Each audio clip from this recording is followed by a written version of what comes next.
No doctor could save the billionaire's mom until the maid's daughter did the impossible and healed her. The billionaire Edward Carlisle was a man of vast wealth and unquestioned power, the kind who could buy anything the world had to offer, except peace of mind. When his mother, Eleanor Carlisle, fell deathly ill, Edward summoned the finest doctors from every continent, offering blank checks and private jets to anyone who could save her. But after endless weeks of treatment, surgery, and sleepless nights, the verdict was the same. The doctors bowed their heads and said, "We're sorry, there's nothing more we can do." Edward stood in disbelief, watching the machines that kept his mother alive blink slowly in the sterile white light. For the first time in his life, money was useless. He spent nights sitting by her side in his mansion, staring at the woman who had raised him with love and humility, now fragile and fading before his eyes. Down the marble hallways, the servants whispered prayers, afraid even to look him in the eye. The air inside the Carlisle estate was heavy with grief and silence. But one night, a soft sound of footsteps broke that silence. It was Lila, the maid's young daughter. Barely 18, she had grown up around the mansion, often cleaning the library or helping her mother arrange flowers in Eleanor's room. That night, something urged her to go inside. She found Eleanor motionless, her breaths shallow. Without thinking, she placed a trembling hand on the old woman's forehead. Edward stormed in, his eyes fierce. "What do you think you're doing?" he demanded. But before he could pull her away, the monitors beside the bed flickered. The beeping quickened. Eleanor's chest rose more evenly. Edward froze as his mother opened her eyes for the first time in days. "Who are you?" she whispered faintly. Lila stepped back, tears shining in her eyes. "Please let me help," she said softly. Then she began to hum, a haunting, gentle tune that filled the room like warm sunlight breaking through storm clouds. By morning, Eleanor could sit up. Doctors ran scans in disbelief. The illness that had eaten at her body was gone. They called it impossible, but Edward knew what he had seen. He called Lila to the grand hall and asked, "How did you do it?" She lowered her head and replied, "My grandmother used to heal people in our village.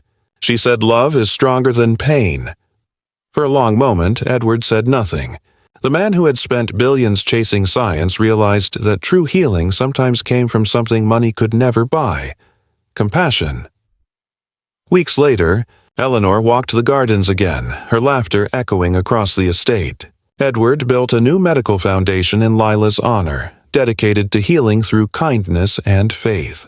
Lila refused fame, saying only one thing when the world came asking for her secret: "I didn't heal her. Love did." When Lila stepped quietly into the room, the air was thick with the smell of medicine and the hum of machines. Eleanor Carlisle, once full of grace and laughter, now lay pale and motionless on the massive hospital bed that had been brought into the mansion. Her breathing was shallow, her pulse weak, and her skin looked almost translucent under the dim golden light. Lila's heart pounded as she moved closer. She wasn't supposed to be there. The maids had been told to stay away, but something deep inside her, a voice she couldn't ignore, kept urging her forward.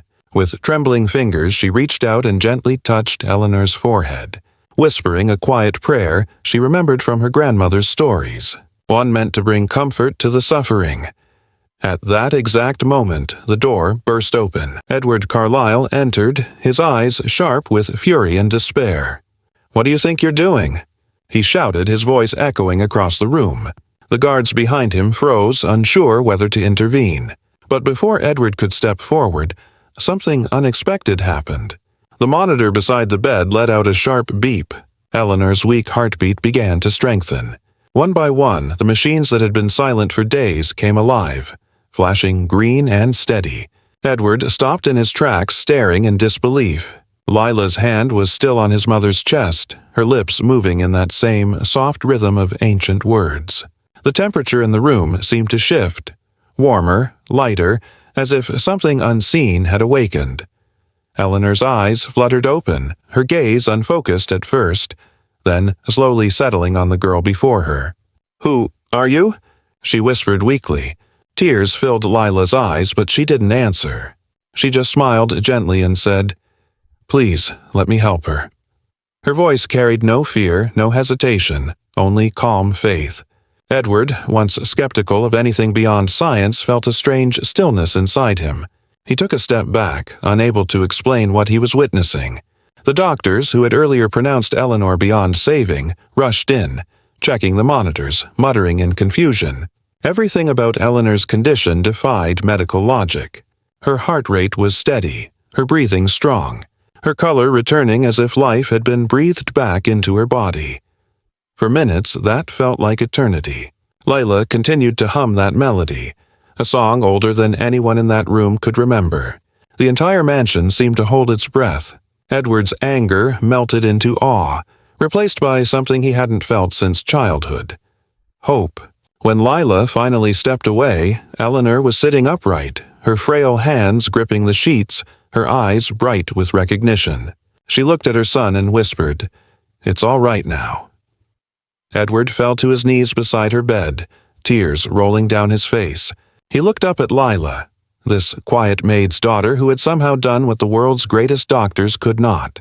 And in that moment, every truth Edward had believed about power, money, and control shattered, because he had just witnessed a miracle born from the simplest force of all: pure, selfless love. The news of Eleanor Carlisle's sudden recovery spread faster than wildfire. By the next morning, dozens of reporters had gathered outside the grand iron gates of the Carlisle mansion, their cameras flashing as they shouted questions no one could answer. They called it the miracle of Carlisle Estate. Inside the mansion, Edward Carlisle paced restlessly through the marble halls, his mind torn between disbelief and curiosity.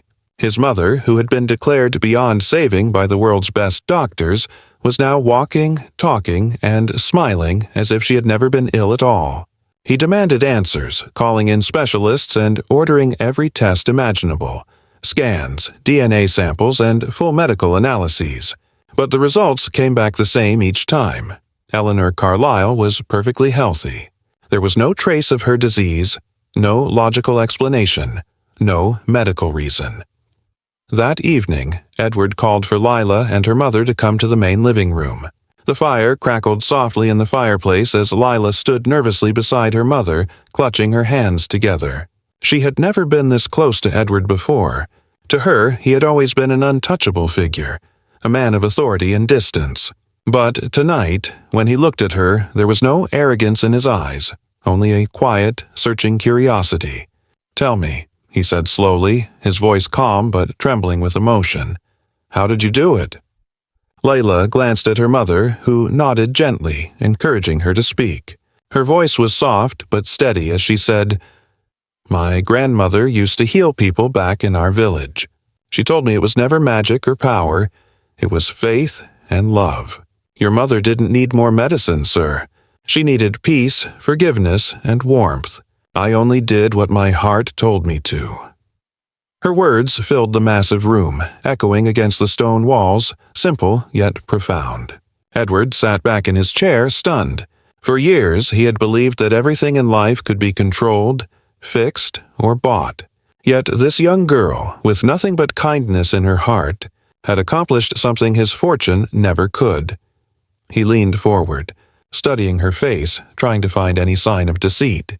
But all he saw was sincerity. "You're saying love healed her?" he asked quietly. Lila nodded. "Love heals everything when it's pure." Edward looked down, his throat tightening as the realization hit him. His billions, his hospitals, his research, all of it seemed small now. He felt humbled, even ashamed, for how he had overlooked the people who worked under his roof, people who carried more wisdom and compassion than all the experts he had ever hired. For the first time in his life, Edward Carlisle stood up, walked over to Lila, and bowed his head slightly. "Thank you," he whispered. Lila's eyes filled with tears, and she simply replied, "It wasn't me, sir. It was love." Outside, the reporters still shouted and speculated. But inside that mansion, Edward finally understood something priceless. Real healing doesn't always come from science. Sometimes it comes from the heart. Months passed, and the Carlisle mansion that had once echoed with silence now brimmed with laughter again. Eleanor Carlisle, who had been at death's door, was now strong enough to walk through the garden every morning, her cane tapping softly on the stone path. The doctors who had once given up on her came to visit, still trying to understand what had happened. Every test, every report confirmed the same impossible truth: Eleanor was completely healed. Her recovery was beyond medical explanation. The media called it a miracle, but inside the mansion, Edward Carlisle knew it was something deeper. He often stood at his office window, watching Lila and her mother walking across the garden, helping Eleanor pick flowers. For the first time in his life, Edward didn't see them as servants. He saw them as family. Eleanor herself had changed too. The experience had given her a new perspective on life, one she had long forgotten amid wealth and luxury. One afternoon, while sitting by the window with Lila, she said softly, "My dear, you gave me back my life. How can I ever repay you?" Lila smiled shyly, her eyes gentle. "You don't have to repay me, ma'am. Just be happy." That night, Eleanor called her son to her side. "Edward," she said, "we've spent our lives building empires, but we never built anything that truly mattered. Let's change that. Let's build something in her name." Edward looked at his mother and nodded.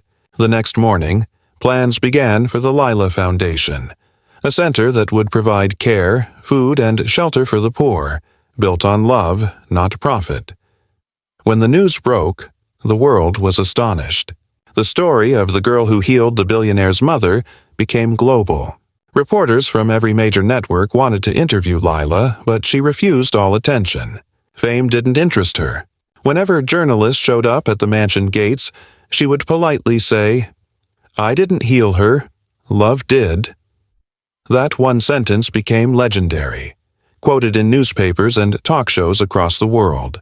People started visiting the new foundation, inspired by a girl who had shown that compassion could succeed where science had failed. Edward changed as well. The man who once measured life in money and success now measured it in kindness. He began treating his staff like equals, donating millions to fund medical centers that valued humanity above profit. He often thought of that night, how a simple village girl had taught him more about life than all the degrees and doctors he'd ever known. Eleanor, too, spent her final years peacefully, always smiling whenever she saw Lila. She was heaven's gift, she often said, and even long after Eleanor passed away, people still remembered her story, not as the tale of a wealthy woman who cheated death, but as a story of how love, humility, and faith can create miracles no science can explain.